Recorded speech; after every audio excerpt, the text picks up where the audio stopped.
Well, good evening, everyone. I hope you're doing well, and this is your Royal Daily News for November 28th, 2022. In London, Her Majesty the Queen Consort of the United Kingdom held an audience this afternoon with Her Majesty Queen Rania of Jordan and Her Royal Highness Crown Princess Mary of Denmark at Clarence House. Tomorrow, Her Majesty Queen Rania of Jordan, along with Her Royal Highness Crown Princess Mary of Denmark, Her Majesty Queen Mathilde of the Belgians, Her Royal Highness the Countess of Wessex and Forfar, along with 300 other guests, will attend the International Day of the Elimination of Violence Against Women and Girls reception, hosted by Her Majesty the Queen Consort at Buckingham Palace. The reception is being held in connection with the United Nations campaign 16 Days of Activism Against Gender-Based Violence and the two-day conference Preventing Sexual Violence in Conflict Initiative, PSVI, to be held in central London. Her Royal Highness Grand Duchess Maria Theresa of Luxembourg, accompanied by the Minister of Foreign Affairs, Mr. Jean Asselborn, was scheduled to attend the reception and the two-day conference. However, yesterday morning, the Cour Grand Ducal announced that the Grand Duchess will no longer attend. The reason for the last-minute cancellation was due to, quote, unforeseen family reasons, end quote. Meanwhile, His Royal Highness Hereditary Grand Duke Guillaume of Luxembourg, accompanied by the Luxembourg Minister of the Economy, Mr. Franz Foyet, and an 87-member business delegation, began their 3-day economic mission to Seoul, South Korea, on Sunday. The economic mission is a follow-up mission to the 2019 Economic Mission Edition and is organized by the Luxembourg Chamber of Commerce and the Luxembourg Trade and Investment Office in Seoul. According to the Cour Grand Ducal, throughout the trip, quote, planned activities will aim to strengthen the historical relationship, especially in promising sectors such as digitalization and space, end quote.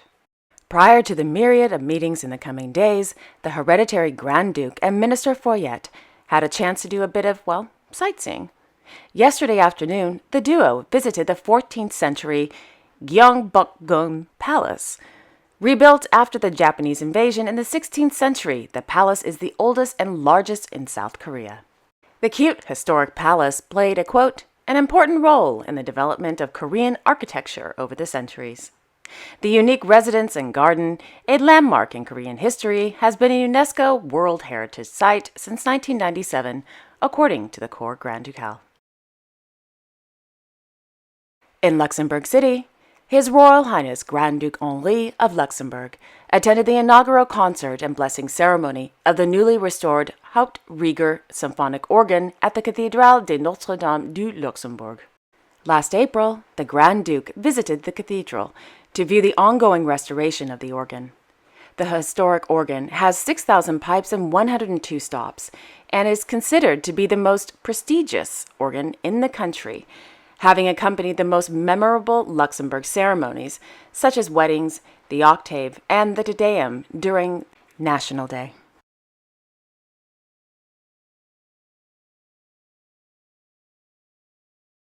In Madrid, His Majesty King Felipe VI of Spain presided over the closing ceremony of the ICEX Spain Export and Investment 40th Anniversary Conference held at the ICEX headquarters.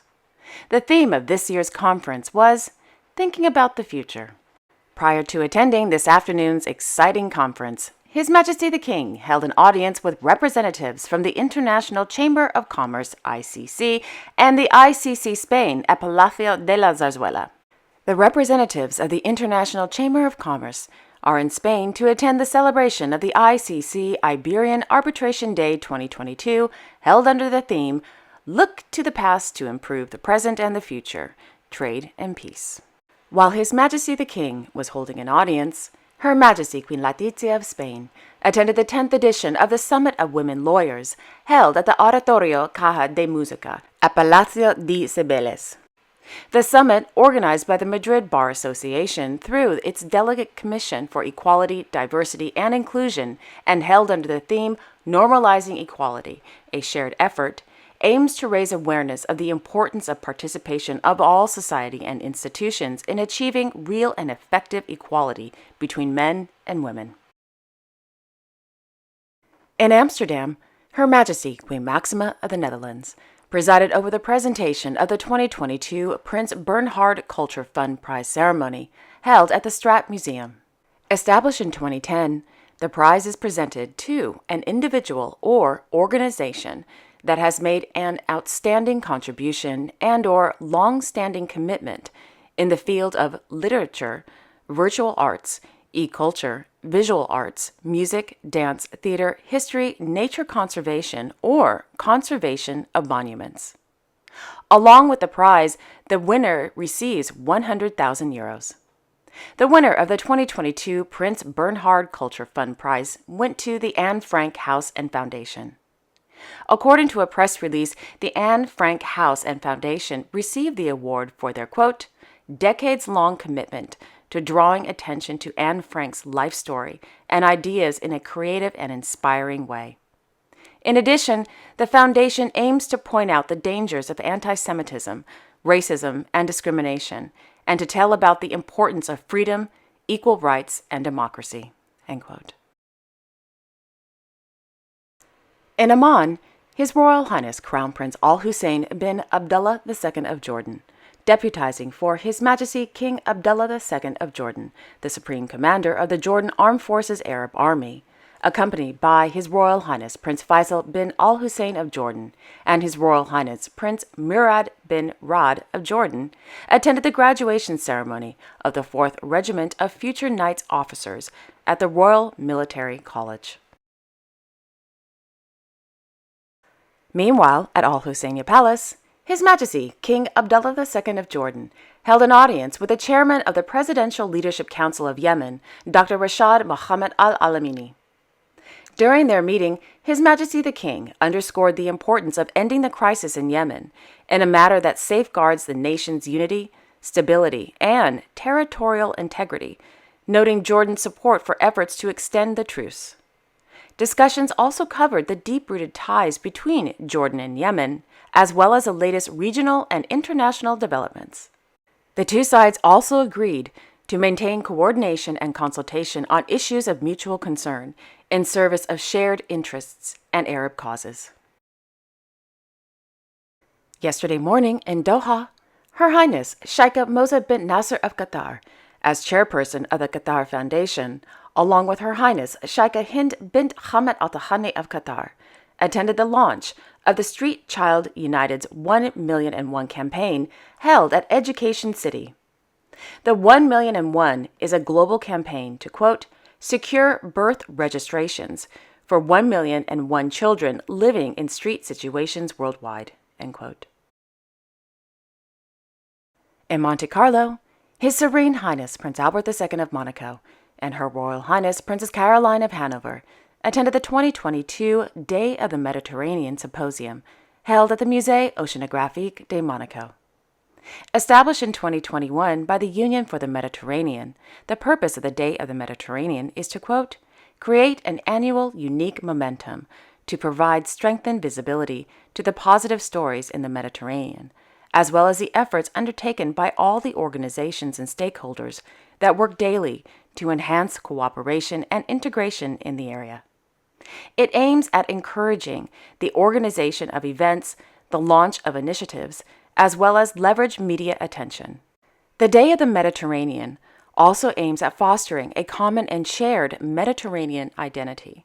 The cultural dimension is therefore an important component of the celebration, and this International Day provides the opportunity to hold events, exhibitions, and festivals across the region with a view to strengthening ties between the two shores, promoting intercultural exchanges and dialogue, as well as embracing people's diversity, end quote. During this morning's event, Princess Caroline gave the keynote speech during the session entitled Employment of Young People and Women in the Mediterranean Basin. On Sunday, Her Serene Highness Princess Stephanie of Monaco attended the second edition of the Beking race at Port Hercule. According to a press release, the Beking race, organized by the Mairie de Monaco and the Monégasque Cycling Federation, is an annual event that celebrates, quote, every aspect of bicycle sport, involving professionals, amateurs, and families. It's an event that brings together for a day both pros and amateurs with races, activities for families, and lectures. all aimed toward one common objective, to support two charitable associations, end quote. The two associations are the Princess Charlene of Monaco Foundation and Fight AIDS Monaco. Meanwhile, His Serene Highness Prince Albert II of Monaco attended the final day of the 17th edition of the Prince Albert II Coastal Rowing Challenge and Award Ceremony. Established in 2005, the Prince Albert II Challenge is a 2-day open water rowing race held in the Bay of Monaco. On Saturday morning, the Sovereign Prince, accompanied by his niece, Mrs. Charlotte Kazaragi Rassam, witnessed a demonstration by the elite unit of the Public Security Force of the Principality of Monaco on the occasion of the Public Security Force's 30th anniversary.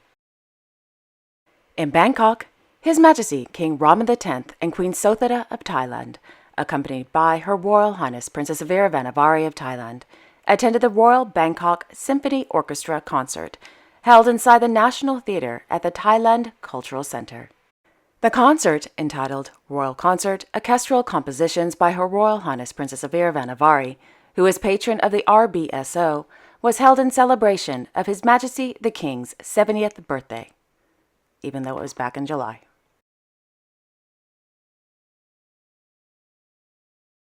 And finally, on Saturday, their Imperial Majesties, Emperor Naruhito and Empress Masako of Japan, attended a ceremony in celebration of the 100th anniversary of the founding of the Scout Association of Japan in the Shibuya Ward in Tokyo.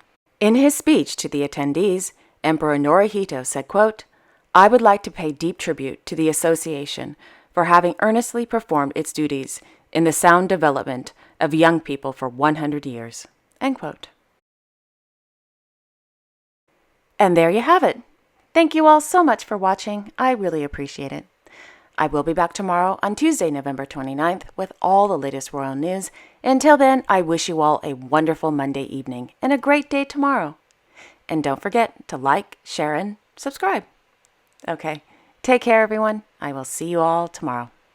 Bye-bye.